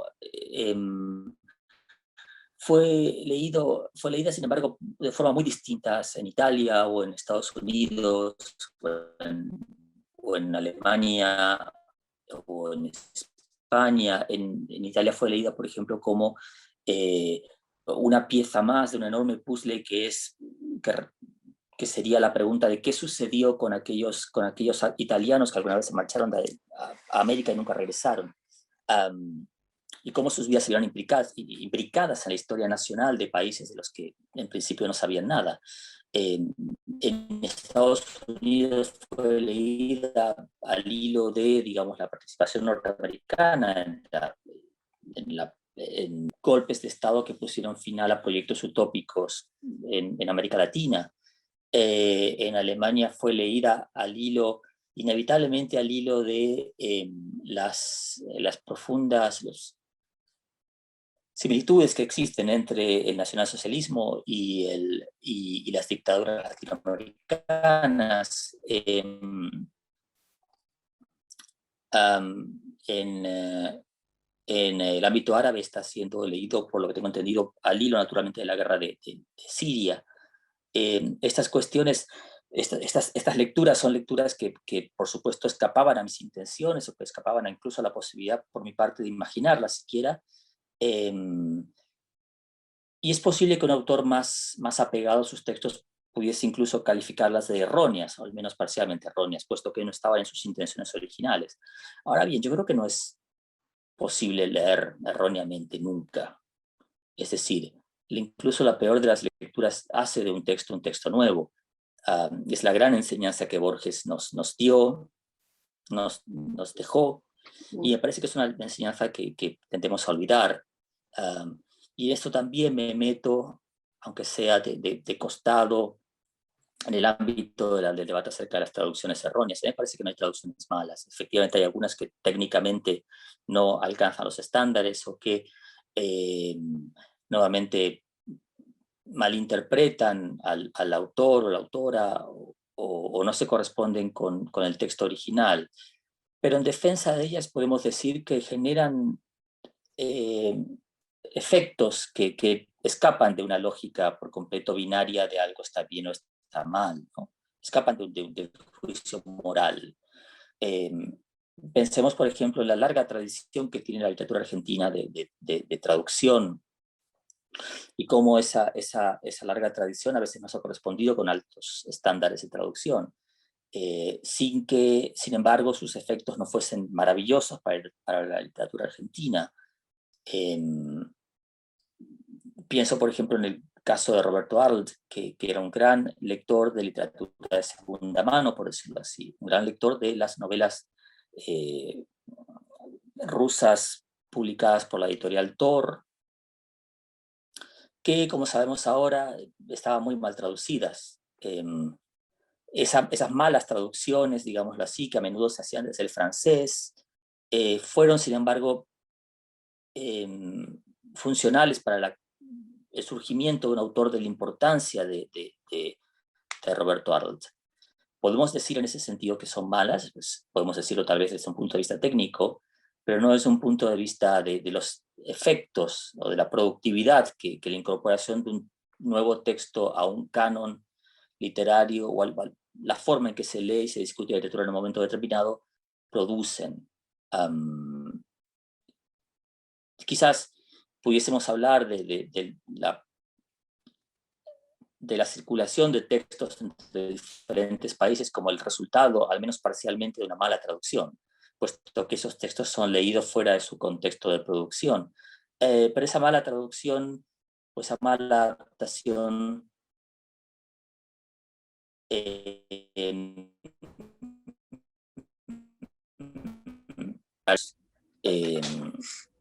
y que no deberíamos soslayar o no deberíamos olvidar en nombre de la corrección, diría yo.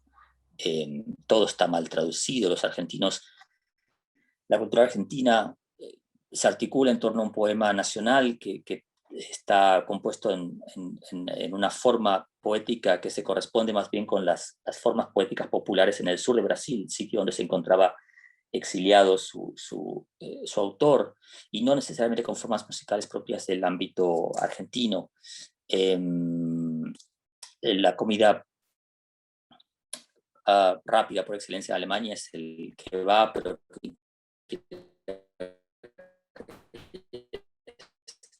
en NES, que es su versión mejorada, por otra parte. Los argentinos utilizamos, por ejemplo, como parte de la indumentaria nacional, unas prendas que sencillamente forman parte de la indumentaria de los gauchos, porque eran remanentes de la guerra de Crimea. Las bombachas de los gauchos son en realidad prendas que se habían producido en Reino Unido para Inglaterra, para las tropas auxiliares en la guerra de Crimea, que tras el final de la guerra no tenían mercado y fueron llevadas a Argentina. Todas estas cosas son errores de traducción, digámoslo así. pero son muy productivas y son muy interesantes, y tal vez esa la oportunidad sea, quizás a manera de defensa de la mala traducción, podamos decir que constituye el estándar en torno al cual después, o alrededor del cual después acabamos hablando de otra mala, definiendo qué es la buena traducción y qué es la mala traducción, diríamos. Pero, ¿y cuando se trata de una traducción de un tema técnico, o se trata de una traducción de un tema filosófico? Ahí la cosa no es tan... Lo distinto es el arte, porque finalmente, como vos decís, el arte de alguna manera va a producir un efecto en el que lo lee, sea el que el autor quería u otro. Es decir, está releído. Pero ¿qué pasa con un filósofo? Es una magnífica pregunta, que además le ofrece el marco a mi respuesta anterior. Efectivamente, cuando tenemos que traducir manuales de medicina, lo ideal es que lo hagamos bien. Y sin embargo, no siempre estas malas traducciones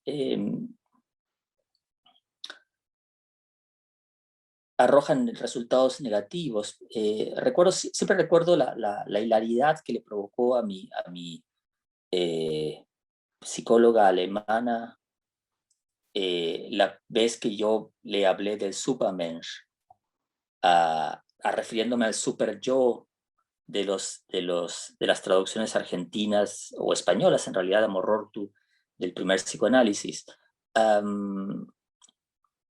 Y sin embargo, posiblemente si alguien es copropietario de psicoanálisis en este momento, somos los argentinos. Lo ideal es que no haya malas traducciones, pero si las hay, tal vez tengamos como consuelo, digamos, que incluso aunque las palabras no sean las adecuadas, aquello de lo que hablamos es lo mismo, y eso nos conecta mucho más que el ideal de una perfección en la traducción, que como ideal es legítimo y valioso y verdadero, pero que no tiene, en su condición de ideal, no tiene ningún lugar en el mundo real, o en el mundo físico. Sería magnífico, efectivamente, que las traducciones, por ejemplo, las de filosofía, a las que hacías referencia, fuesen acertadas, pero tengo la impresión de que para ser acertadas deberían dar cuenta en su totalidad del contexto en que los textos filosóficos fueron producidos, así como también de la totalidad del contexto en el que son leídos, y eso sería absolutamente imposible. Quizás haya en eso en este hacer por mi parte el abogado del diablo, quizás haya tal vez una pequeña defensa de una profesión que a menudo llega a los titulares solo cuando aparentemente está equivocado, digamos, y no cuando ha acertado. En periodismo se dice habitualmente que cuando a un hombre lo muerde un perro no es noticia, pero si un perro lo muerde a un hombre, pues ahí tenemos algo. Con las traducciones pasa lo mismo. Cuando están bien hechas, nadie dice magnífica, muy poca gente dice magnífica traducción de tal y tal, sino solamente se toma el trabajo de decir algo de la traducción, porque la traducción está evidentemente mal hecha. Y hay muchas muy mal hechas en español, desde luego, pero no estoy seguro de que no tengan algún tipo de utilidad para alguien. Bueno, estamos ya sobre la hora.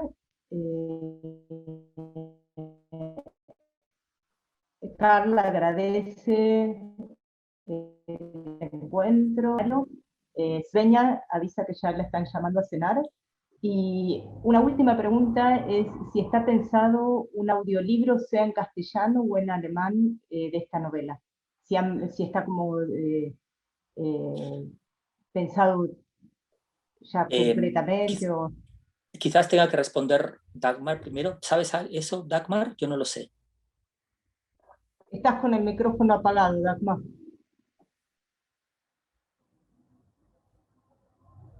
No lo sé, pero estoy casi seguro.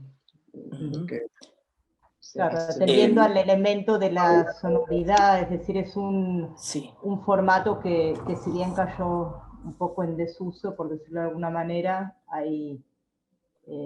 Sí, la historia del audiolibro en español, que sí existe, fue hecho prácticamente al mismo tiempo que se realizó la traducción, se hizo, perdón, la edición en España. La historia del audiolibro en España es un poco compleja y no es muy bonita de contar, pero creo que hace a los asuntos que estuvimos discutiendo en esta conversación. Mis editores tienen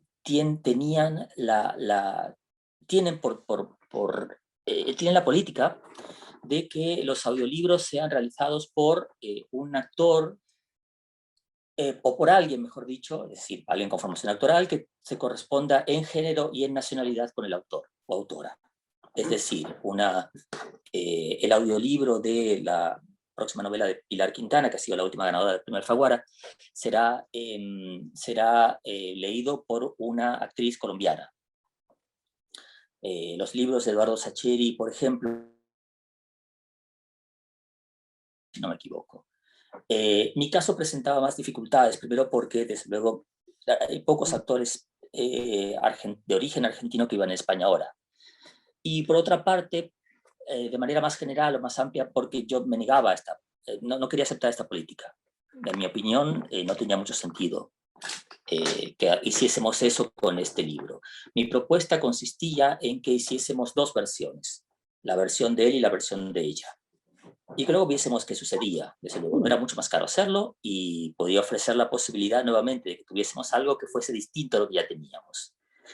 Pero no, como sucede con casi todas mis propuestas, no me hicieron ningún caso. Y el libro fue es leído por un actor argentino radicado en España hace algún tiempo ya. No recuerdo su nombre ahora. Está aquí, tal vez. Este es el audiolibro.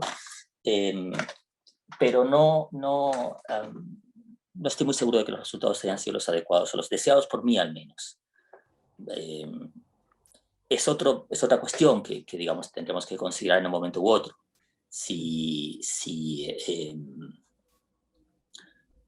Primero, si es conveniente o necesario que un autor lea sus propios libros, que es algo que tal vez en algunos casos sea necesario. Y en segundo lugar, si vamos hacia un modelo en el cual, digámoslo así, hay una correspondencia de 1 a 1 entre el género, la raza y el origen nacional de un autor o de una autora y lo que se hace con sus libros. Si vamos hacia ese modelo, me temo, tendremos una literatura más empobrecida o no tan rica. Una literatura en la cual prácticamente, como sucede en los Estados Unidos ya, las personas de raza negra solo lean a personas de raza negra, las mujeres solo lean a mujeres, los hombres solo lean a hombres, como han estado haciendo históricamente, y los cruces que son necesarios para enriquecer el diálogo no solamente en torno a la literatura, sino también en torno a la sociedad, sean cada vez más escasos. Esperemos que no suceda esto, sin embargo. Bueno, damos entonces cierre a esta hermosa charla. Carlos, no sé si querés agregar algo. Muchas gracias a todas, a todos. Gracias, Patricio, y gracias. Espero que podamos encontrarnos. ¿Sí? Gracias a ustedes por esta oportunidad de conversar con Dagmar y de conversar con ustedes. Y gracias por haberme hecho volver aunque sea brevemente, a Argentina, ya que no hay otras formas de hacerlo en este momento. Gracias, como siempre, por supuesto, por la enorme generosidad y la hospitalidad que la UNSAM siempre exhibe para con quienes la visitamos, aunque sea virtualmente. Y, por supuesto, gracias a Laura, gracias Dagmar por esta conversación, que esperemos que sea la primera de muchas y que no sean solamente virtuales. Bueno, muchísimas gracias a todas a los dos. Y a todos. Y muchas gracias. Continuaremos. Gracias, Dagmar. Hasta la próxima. Un abrazo. Gracias, que vaya muy bien. Patricio. Chao. Chao.